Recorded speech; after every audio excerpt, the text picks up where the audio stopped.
بسم الله الرحمن الرحيم.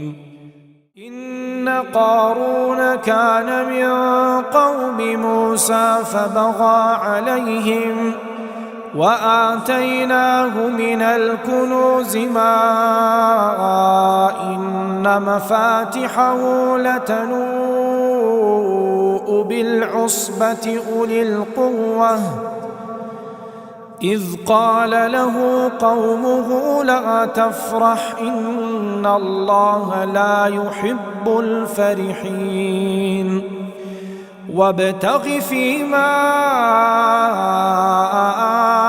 آتاك الله الدار الآخرة ولا تنس نصيبك من الدنيا وأحسن كما أحسن الله إليك ولا تبغ الفساد في الأرض إن الله لا يحب المفسدين.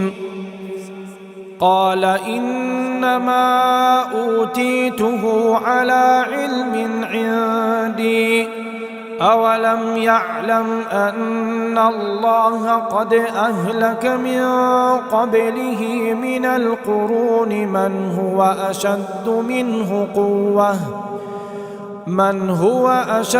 منه قوة وأكثر جمعا ولا يسأل عن ذنوبهم المجرمون.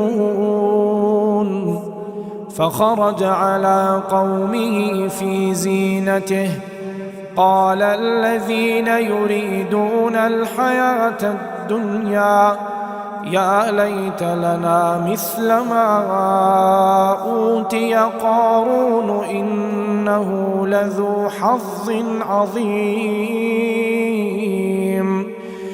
وقال الذين أوتوا العلم ويلكم ثواب الله خير لمن آمن وعمل صالحا ولا يلقاها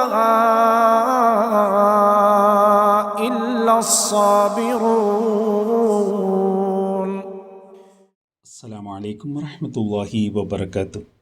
ഖുർആൻ പദം 1338 ദിവസത്തിലേക്ക് എല്ലാവരെയും ഹാർദമായി സ്വാഗതം ചെയ്യുന്നു. വിശുദ്ധ ഖുർആനിലെ 28-ാമത്തെ അധ്യായമായ സൂറത്തുൽ ഖസസിൻ്റെ പഠനത്തെ തുടർന്നുള്ള 2-ാം ദിവസ ചർച്ചയാണിന്ന്. ചർച്ചക്കാരംഭം കുറിക്കുന്നതിനായി ആദരണീയനായ ഡോക്ടർ എ.ഐ. വിലായത്തുള്ള സാഹിബിനെ ക്ഷണിക്കുന്നു. അസ്സലാമു അലൈക്കും വറഹ്മത്തുള്ളാഹി വബറകാതുഹു. അഊദു ബില്ലാഹി മിനശ് ശൈത്വാനിർ റജീം. ബിസ്മില്ലാഹിർ റഹ്മാനിർ റഹീം.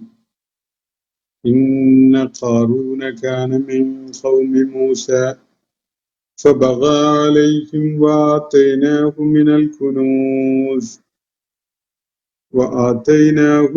കുനൂസ് മാ ഇന്ന മഫാത്തിഹഹു لتنوء بالعصبة أولي القوة إذ قال له قومه لا تفرح إن الله لا يحب الفرحين وابتغ فيما آتاك الله الدار الآخرة ولا تنس نصيبك من الدنيا وأحسن كما أحسن الله إليك ولا تبغ الفساد في الأرض إن الله لا يحب المفسدين. قال إنما أوتيته على علم عندي أولم يعلم أن الله قد أهلك من قبله من القرون من هو أشد منه قوة وأكثر جمعا ولا يسأل عن ذنوبهم المجرمون. فخرج على قومه في زينته قال الذين يريدون الحياة الدنيا يا ليت لنا مثل ما أوتي قارون إنه لذو حظ عظيم. وقال الذين أوتوا العلم ويلكم സവാബുല്ലാഹി ഖൈറുൻ ലിമൻ ആമന വഅമില സാലിഹാ വലാ യുലഖാഹാ ഇല്ലാ സ്സാബിറൂൻ. സല്ലല്ലാഹുൽ അലിയ്യുൽ അസീം. സൂറത്തുൽ ഖസസിലെ 76 മുതൽ 80 വരെയുള്ള ആയത്തുകളാണ് ഞാൻ നിങ്ങളെ വീണ്ടും കേൾപ്പിച്ചിരിക്കുന്നത്. സൂറത്തുൽ ഖസസിന്റെ പഠനം നമ്മൾ കഴിഞ്ഞ ദിവസം പൂർത്തിയാക്കി. അതിനെ തുടർന്ന് സൂറത്തുമായി ബന്ധമുള്ള ചില സംശയങ്ങൾക്കുള്ള നിവാരണം കണ്ടെത്തുകയായിരുന്നു കഴിഞ്ഞ ദിവസം നമ്മൾ. ഇന്ന് ഞാൻ നിങ്ങളെ കേൾപ്പിച്ച ഭാഗം സൂറത്തുൽ ഖസസിലെ 76 മുതൽ 80 വരെയുള്ള ഈ ആയത്തുകൾ ഖാറൂനെ പരാമർശിക്കുന്ന ആയത്തുകൾ. മൂസ അലൈഹി ഇസ്ലാമിന്റെ സമൂഹത്തില് പെട്ടിരുന്ന അത്യസാധാരണമായ സമ്പൽ സമൃദ്ധി ഉണ്ടായിരുന്ന ഒരാളാണ് ഖാറൂൻ. സമ്പത്തും ഭൗതിക ജീവിതത്തിലെ ഐശ്വര്യങ്ങളൊക്കെ ധാരാളം ഉണ്ടായിരുന്ന ഖാറൂനെ സംബന്ധിച്ചിടത്തോളം സമ്പത്തും ഐശ്വര്യങ്ങളും ഒക്കെ തന്നെ ജീവിതത്തിലെ വലിയ പരീക്ഷണങ്ങളായി മാറിയ ഒരു കാര്യമാണ് ഖുർആൻ പ്രത്യേകമായിട്ട് എടുത്ത് കാണിക്കുന്നത്.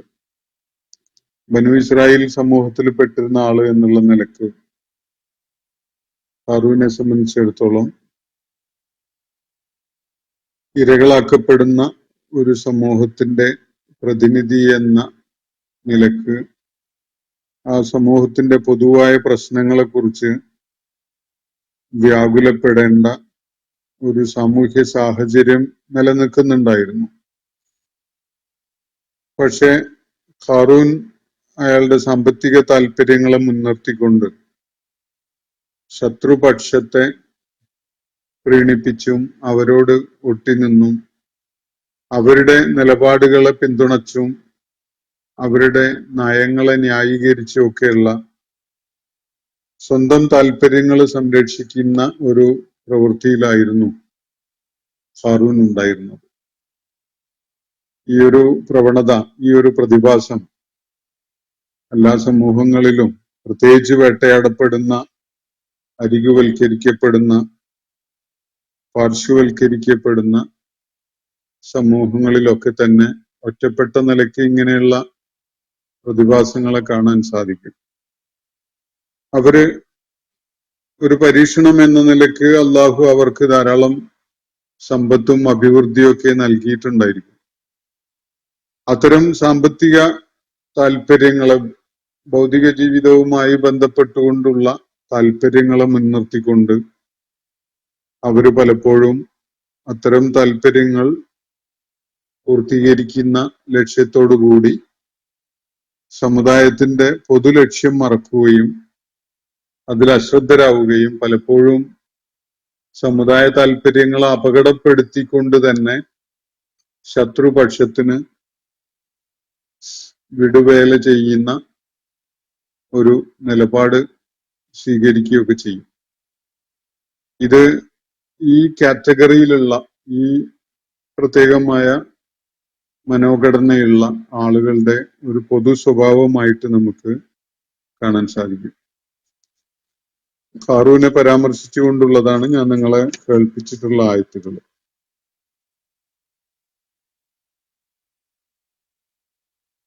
ഇവിടെ ഖാറൂനെ കേൾപ്പിച്ച അദ്ദേഹത്തിന്റെ സമൂഹത്തിൽപ്പെട്ട ആളുകള് അദ്ദേഹത്തിന്റെ അഹന്തയും പൊങ്ങച്ചും ഒക്കെ കാണാനിടയായ ഘട്ടത്തില് അവര് ഖാറൂനോട് പറയുകയുണ്ടായത് ഇങ്ങനെയാണ്: ഇത് ഖാല ലഹു ഖൗമുഹു ലാ തഫ്റഹ് ഇന്നല്ലാഹ ലാ യുഹിബ്ബുൽ ഫരീഹീൻ. നീ വല്ലാതെ മതിമറന്ന് ആഹ്ലാദിക്കണ്ട, അള്ളാഹു ഒരിക്കലും തന്നെ മതിമറന്ന് ആഹ്ലാദിക്കുന്നവരെ ഇഷ്ടപ്പെടുകയില്ല. എന്നാൽ വബ്തഗ് ഫീമാ ആതാകല്ലാഹു ദാറൽ ആഖിറ, നിനക്ക് അള്ളാഹു തന്ന ഐശ്വര്യം വെച്ചുകൊണ്ട് നീ ആഖിറത്തില് നേട്ടമുണ്ടാക്കാൻ, വിജയം നേടാൻ പരിശ്രമിച്ചുകൊണ്ടിരിക്കുക. വലാ തൻസ നസീബക മിനദ്ദുന്യ എന്ന് കരുതി ഈ ഐഹിക ജീവിതത്തിൽ നിനക്കുള്ള പങ്ക്, നിനക്കുള്ള വിഹിതം അത് നീ മറക്കണമെന്നൊന്നുമില്ല. നിന്നോട് അള്ളാഹു നന്മ ചെയ്തിട്ടുള്ളത് പോലെ നീ മറ്റുള്ളവരോടും നന്മ ചെയ്യുക. നാട്ടില് കുഴപ്പവും കലാപവും അധാർമികതയും ഒന്നും ഉണ്ടാകാൻ നീ കാരണമാകരുത് തുടങ്ങിയിട്ടുള്ള കാര്യങ്ങളാണ് നാട്ടിലെ വിശേഷിച്ച് അദ്ദേഹത്തിന്റെ ബനു ഇസ്രായേൽ സമൂഹത്തിലെ പ്രമുഖരായ പലരും അദ്ദേഹത്തോട് പറയുകയുണ്ടായത്. പക്ഷെ അതിനൊന്നും ചെവിക്കൊടുക്കാൻ ഹാറൂൻ കൂട്ടാക്കുകയുണ്ടായില്ല. അയാളുടെ ഭൗതിക താല്പര്യങ്ങളെ മുൻനിർത്തിക്കൊണ്ട് ഖിബ്തി വംശത്തോടും ഫിറോവിനോടും ഒക്കെ ചേർന്നുകൊണ്ടുള്ള തന്റെ താല്പര്യം സംരക്ഷിക്കുന്ന നടപടികളിൽ തന്നെ നിലക്കൊള്ളുകയുണ്ടായി. അതിനെ തുടർന്ന് അള്ളാഹു അദ്ദേഹത്തിന്റെ കാര്യത്തില് വലിയൊരു ഇടപെടൽ നടത്തുകയും അദ്ദേഹവും അദ്ദേഹത്തിന്റെ ഭവനവും ഒന്നാകെയായി ഭൂമിക്കടിയിലേക്ക് ആണ്ടുപോവുകയും ചെയ്ത സംഭവമാണ് തുടർന്ന് ഖുർആൻ വിവരിക്കുന്നത്. ഈ ഒരു ചിത്രം, ഹാറൂൻ എന്ന ഒരു പ്രതിഭാസം, അത് ഒരൊറ്റപ്പെട്ട ഒരു വ്യക്തി എന്ന നിലക്ക് കാണുന്നതിനേക്കാൾ അത്തരം നിലപാടുകൾ വെച്ച് പുലർത്തുന്ന ആളുകൾ സമൂഹത്തില് മിക്കവാറും ഇത്തരം പ്രതിസന്ധികൾ നേരിട്ടുകൊണ്ടിരിക്കുന്ന സമൂഹത്തില് പലപ്പോഴായിട്ട് കാണാൻ സാധിച്ചു എന്ന് വരും. അതിനെക്കുറിച്ചുള്ള ഒരു സൂചനയാണ്, അല്ലെങ്കിൽ അതിന്റെ ഒരു ചിത്രീകരണമാണ് ഖുർആൻ ഇവിടെ നടത്തിയിട്ടുള്ളത് എന്ന് ഒരിക്കലൂടെ നിങ്ങളെ ഓർമ്മിപ്പിക്കുക മാത്രമാണ് ഈ സന്ദർഭത്തിൽ ഞാൻ ചെയ്യുന്നത്.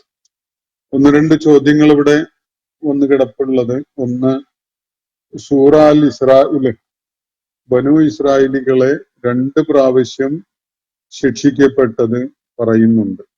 ഇത് ഹിദായത്തുള്ള എന്ന പേരിലുള്ള പ്രൊഫൈലിൽ നിന്നാണ് ഈ ചോദ്യം. അനുഗ്രഹവും ശിക്ഷയും ആവർത്തിക്കപ്പെടുമെന്നും പറയപ്പെടുന്നു. വംശീയമായി ഏതെങ്കിലും കമ്മ്യൂണിറ്റിയെ ബനു ഇസ്രായേൽ എന്ന് വിളിക്കാൻ കഴിയുമോ എന്നാണ് ഇവിടെ അദ്ദേഹം ഉന്നയിച്ചിരിക്കുന്ന ചോദ്യം. ഈ ചോദ്യം കൊണ്ട് അദ്ദേഹം ഉദ്ദേശിച്ചത് എന്താണെന്നുള്ളത് വേണ്ടത്ര വ്യക്തമല്ല. എന്നാലും എനിക്ക് മനസ്സിലായത് വെച്ചുകൊണ്ട് ഞാൻ പ്രതികരിക്കാം. വംശീയമായിട്ട് ഏതെങ്കിലും സമൂഹത്തെ, ഏതെങ്കിലും കമ്മ്യൂണിറ്റിയെ ബനു ഇസ്രായേൽ എന്ന് പറയാമോ എന്നാണ് ചോദ്യം. ബനു ഇസ്രായേൽ എന്ന പേരിലാണ് യഹൂദ സമൂഹം പൊതുവായിട്ട് അറിയപ്പെടുന്നത്. അവരില് ഒരു ഇൻഫിൽട്രേഷനൊക്കെ ചില ഘട്ടങ്ങളിൽ നടന്നതായിട്ട് ചരിത്രം വെളിപ്പെടുത്തുന്നുണ്ടെങ്കിലും ഇസ്രായേൽ എന്ന പേരിൽ അറിയപ്പെട്ടിരുന്ന പ്രവാചകൻ യാക്കൂബ് അലൈഹിസ്സലാമിന്റെ പിന്മുറക്കാരാണ്, സന്താന പരമ്പരയാണ് ബനു ഇസ്രായേൽ എന്ന പേരിൽ അറിയപ്പെടുന്നത്. യഹൂദ സമൂഹത്തില് മുഖ്യമായും അങ്ങനെ ഒരു വിഭാഗമാണുള്ളത്. പക്ഷെ ചില ഘട്ടങ്ങളിലൊക്കെ അവരുടെ വംശീയമായ വിശുദ്ധി നഷ്ടപ്പെടാൻ കാരണമാവുകയോ യഹൂദ സമൂഹത്തിലേക്ക് ചിലരൊക്കെയും ഇൻഫിൽട്രേറ്റ് ചെയ്ത് നുഴഞ്ഞു കയറുകയോ ഒക്കെ ചെയ്തതായിട്ട് ചരിത്ര സൂചനകൾ ഉണ്ട്. നമുക്ക് വിശേഷിച്ച് സയണിസത്തിന്റെ ചരിത്രം പരിശോധിക്കുമ്പോൾ സയണിസം ഹേസൽ തുടങ്ങിയിട്ടുള്ള ആ പദ്ധതി തന്നെ ഒരു നോൺ സെമിറ്റിക് സ്രോതസ്സിൽ നിന്ന്, എന്ന് പറഞ്ഞാൽ ബനു ഇസ്രായേൽ വർഗത്തിൻ്റെതല്ലാത്ത ഒരു സ്രോതസ്സിൽ നിന്ന് യൂറോപ്പിലെ യഹൂദ ശല്യം ഇല്ലാതാക്കാൻ വേണ്ടി ആസൂത്രണം ചെയ്യപ്പെട്ടതാണ് എന്ന ചില വിലയിരുത്തലുകൾ ശ്രദ്ധേയമായിട്ട് തന്നെ നിലനിൽക്കുന്നുണ്ട്. അപ്പൊ ഇങ്ങനെ ഒരു എലമെന്റ് ഇപ്പോഴത്തെ ഇസ്രായേൽ രാഷ്ട്രം സ്ഥാപിക്കുന്നതിന് മുൻകൈയെടുത്ത സയനിസ്റ്റ് പ്രസ്ഥാനം അത് യഥാർത്ഥത്തിൽ ബനു ഇസ്രായേൽ സമൂഹത്തിന്റെ ഭാഗമായിരുന്നില്ല. അവര് വെളിയിൽ നിന്ന് ബനു ഇസ്രായേൽ സമൂഹത്തിലേക്ക് നുഴഞ്ഞു കയറി വന്നിട്ടുള്ള ഈ യൂറോപ്യൻ ഉപജാപത്തിന്റെ ഫലമായിട്ട് യൂറോപ്പില് ക്രൈസ്തവ സമൂഹം അവർക്ക് വലിയ ശല്യമായിട്ട് കണ്ടിരുന്ന യഹൂദ ജനസംഖ്യയെ അവിടെ നിന്ന് തുടച്ചു നീക്കി ലോകത്തിന്റെ മറ്റൊരു ഭാഗത്ത് കൊണ്ടുപോയി കുടിയിരുത്തി അവരെ കൊണ്ടുള്ള എല്ലാ ശല്യവും ഒഴിവാക്കാൻ വേണ്ടി ആസൂത്രണം ചെയ്യപ്പെട്ടതാണ് അത് എന്ന നിലക്ക് അതിനെക്കുറിച്ചുള്ള പഠനങ്ങൾ വെളിപ്പെടുത്തുന്നുണ്ട്.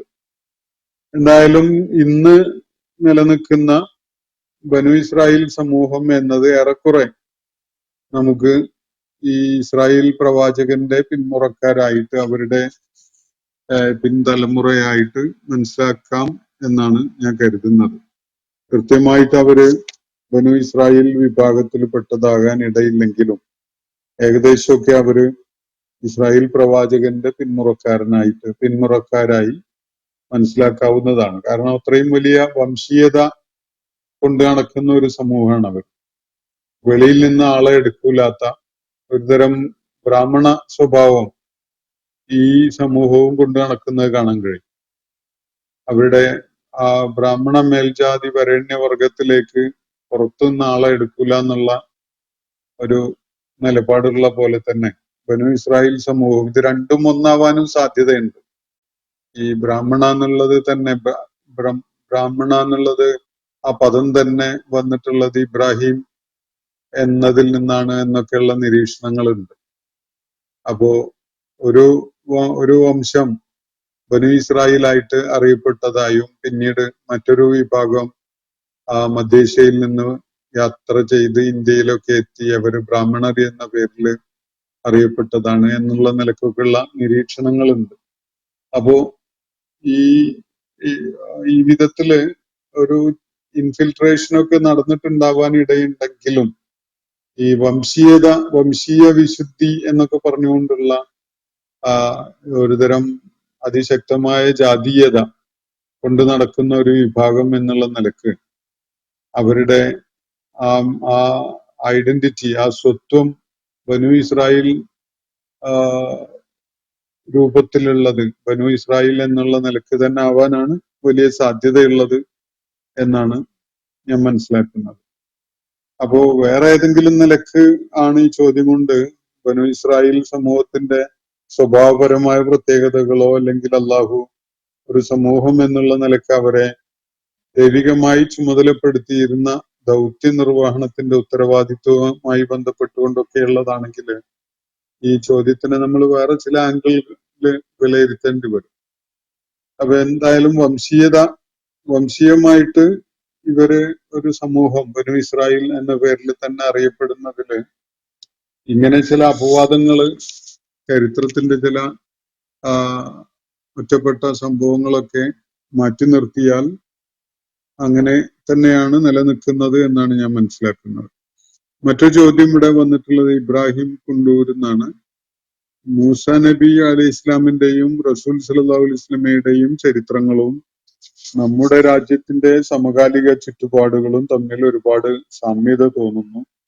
ഫിറൗനും ഹാമാനും ഖാറൂനും അബൂജഹലും ഉത്ബത്തും ഷൈബത്തും എല്ലാം പുനർജനിച്ച പോലെ അവരുടെ പതനങ്ങൾ പുനരാവർത്തിക്കപ്പെടാൻ ആ സമൂഹങ്ങളിൽ നിന്നും നാം എന്തൊക്കെയാണ് പഠിച്ചെടുക്കേണ്ടത് എന്നതാണ് ഇദ്ദേഹം ചോദിക്കുന്നത്. സമകാലിക ഇന്ത്യയില് മുസ്ലിം സമൂഹം നേരിടുന്ന സാഹചര്യത്തിന്റെ സ്വഭാവം വിലയിരുത്തുമ്പോൾ അതിന് മൂസ അലൈഹി ഇസ്ലാമിന്റെ കാലഘട്ടത്തിലെ ബനു ഇസ്രായേൽ സമൂഹത്തിന്റെ അവസ്ഥകളുമായിട്ടും അതുപോലെ മക്കയിലെ നബി സല്ലല്ലാഹു അലൈഹി വസല്ലമയുടെ അനുയായികള് നേരിട്ടിരുന്ന സാഹചര്യവുമായിട്ടും ഒക്കെ ഒരുപാട് സാദൃശ്യമുണ്ട് എന്നാണ് ചോദ്യകർത്താവ് ചൂണ്ടിക്കാണിച്ചിരിക്കുന്നത്.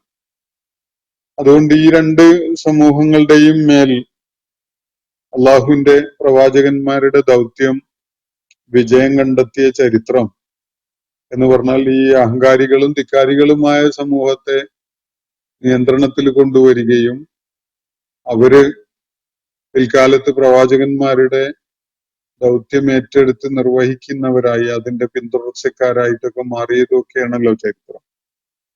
അപ്പൊ ആ വിധത്തില് ഈ വിഭാഗങ്ങളെ പരാജയപ്പെടുത്താൻ സാധിച്ചതുപോലെ നമ്മുടെ സാഹചര്യത്തിലും ഇവിടെ വല്ലാത്ത വംശീയതയും അപരവൽക്കരണവും ഒക്കെ സൃഷ്ടിച്ചുകൊണ്ടിരിക്കുന്ന ആളുകളെ നിയന്ത്രണ വിധേയമാക്കി കൊണ്ടുവരുന്നതിന് ഉപകരിക്കുന്ന വിധത്തിൽ എന്തൊക്കെ ഗുണപാഠങ്ങളാണ് ഇതിൽ നിന്ന് പഠിച്ചെടുക്കേണ്ടത് എന്നതാണ് ചോദ്യത്തിന്റെ മർമ്മം. യഥാർത്ഥത്തില് ഒരു ദീർഘമായ കാലത്തിന്റെ ചരിത്രമുള്ള ഒരു ഭൂപ്രദേശമാണ് നമ്മുടെ പരിഗണനയിലുള്ളത്.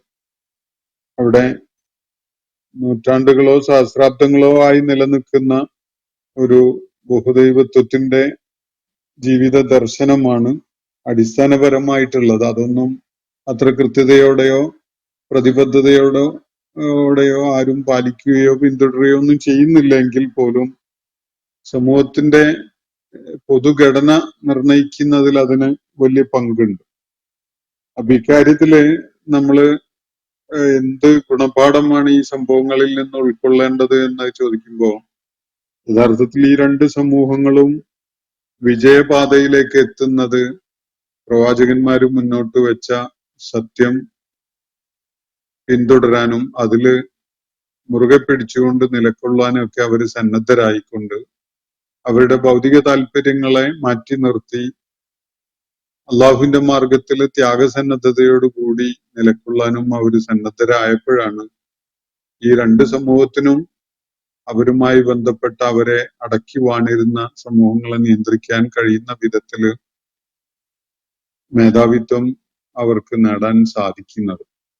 ദിഗ്വിജയികളായി മാറി ചരിത്രത്തിലെ ഏറ്റവും പ്രബലരായ ശക്തികളെ വരെ നിയന്ത്രണത്തിൽ കൊണ്ടുവരുന്ന ഒരു കാഴ്ച മുഹമ്മദ് നബി സല്ലല്ലാഹു അലൈഹി വസല്ലമയുടെ അനുയായികൾക്ക് വർഷങ്ങൾക്കുള്ളിൽ തന്നെ നമുക്ക് കാണാൻ സാധിക്കുകയാണ്. ചരിത്രത്തിൽ അത് വളരെ വിശ്രുതമായ കാര്യങ്ങളാണ്. അപ്പോ അന്നത്തെ ഏറ്റവും പ്രബലമായ ലോകശക്തികള് ഈ അറേബ്യയിൽ രൂപപ്പെട്ടു വന്ന ആ സമൂഹത്തിന്റെ നിയന്ത്രണത്തിൽ വരുന്ന അവർക്ക് കീഴ്പ്പെടുന്ന ഒരു ചിത്രമൊക്കെ നമുക്ക് കാണാൻ കഴിയുന്നുണ്ട് കുറഞ്ഞ വർഷങ്ങൾക്കുള്ളിലായിട്ട് തന്നെ.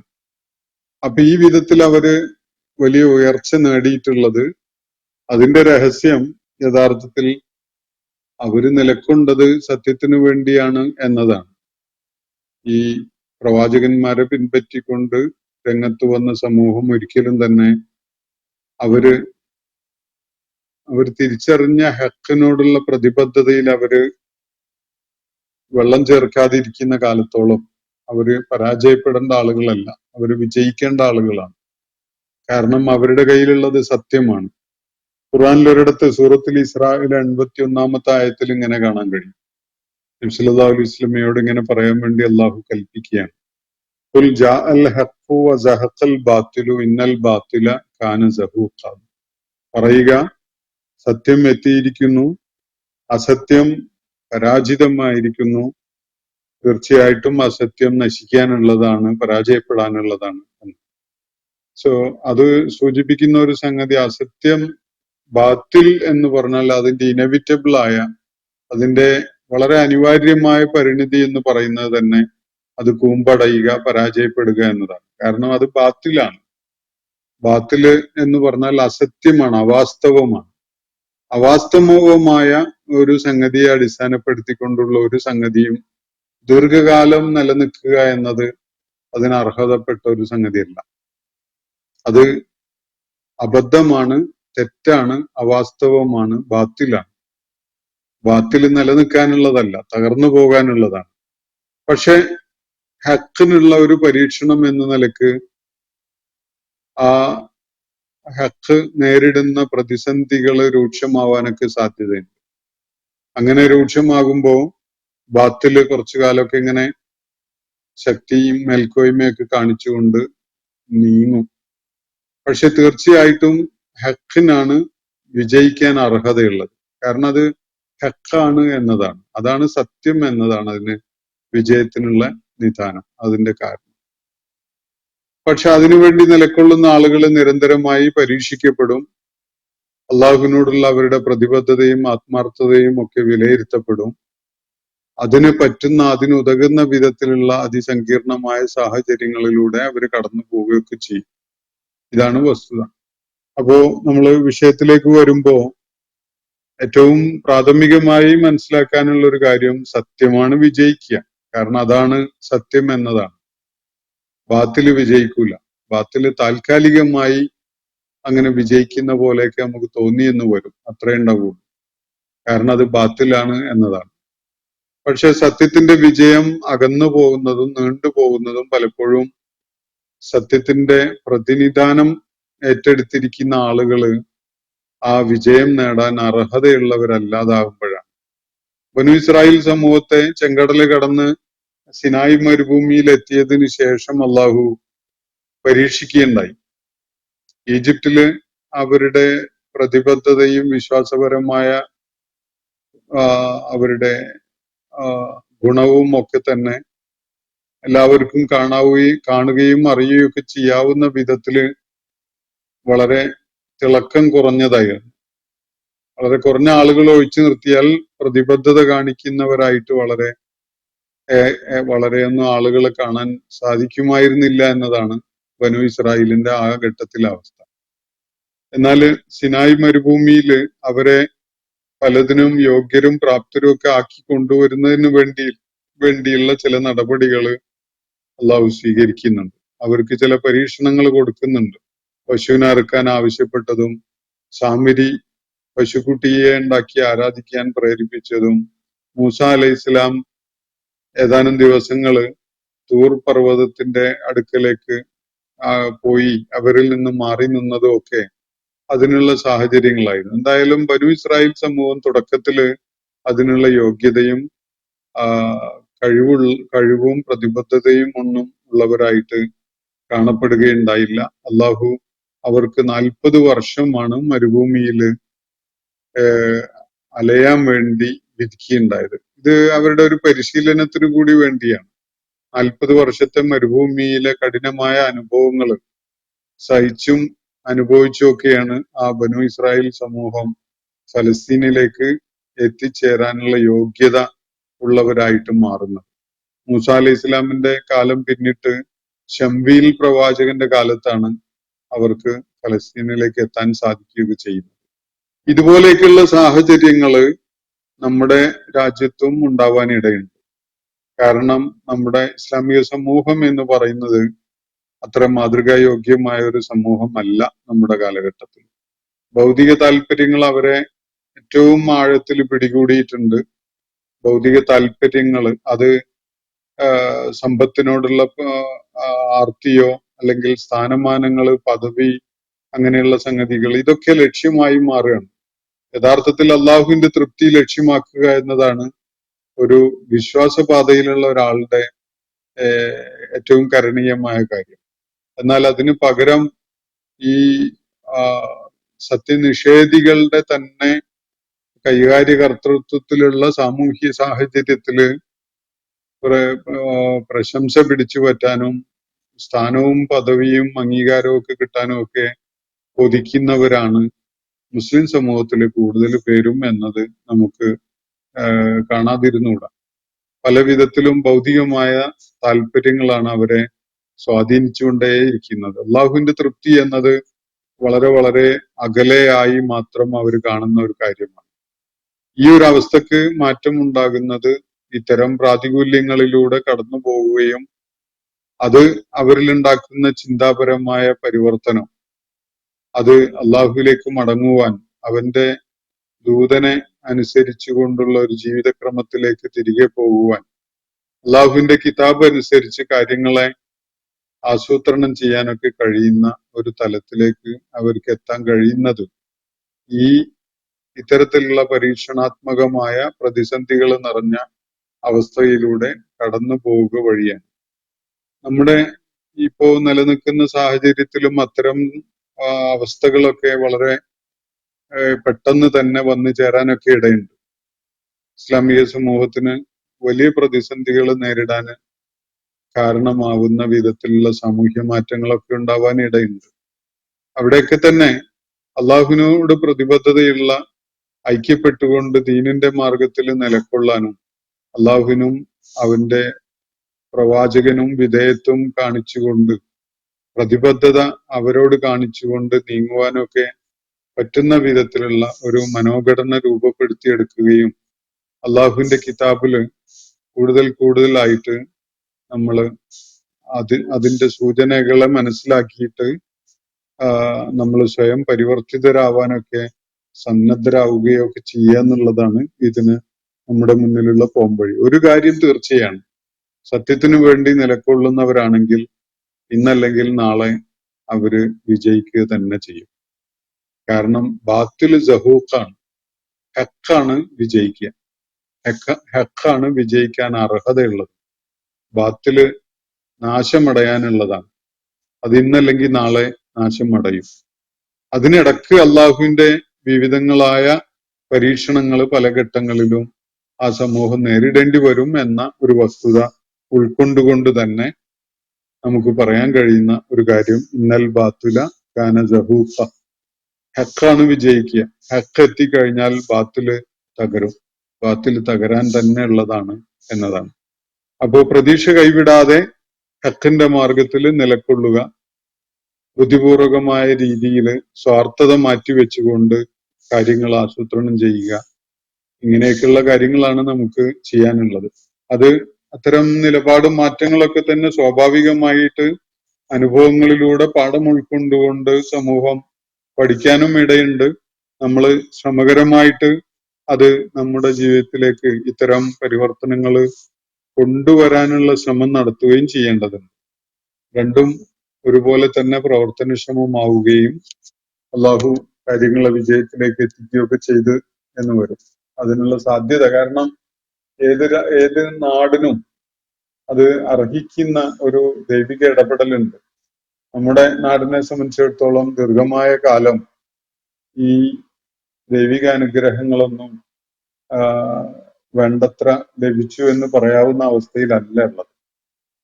അത്രയും ഇരുളടഞ്ഞ ലലാമത്തിൽ കഴിയുന്ന ജാഹിലിയത്തിന്റെ ആഴം ഇത്രത്തോളം അനുഭവപ്പെടുന്ന ഭൂപ്രദേശങ്ങൾ തന്നെ ലോകത്ത് കുറവായിരിക്കും. ആ വിധത്തിലുള്ള അവസ്ഥകളൊക്കെ ഉള്ളതുകൊണ്ട് മാറ്റം തീർച്ചയായിട്ടും ഉണ്ടാകും.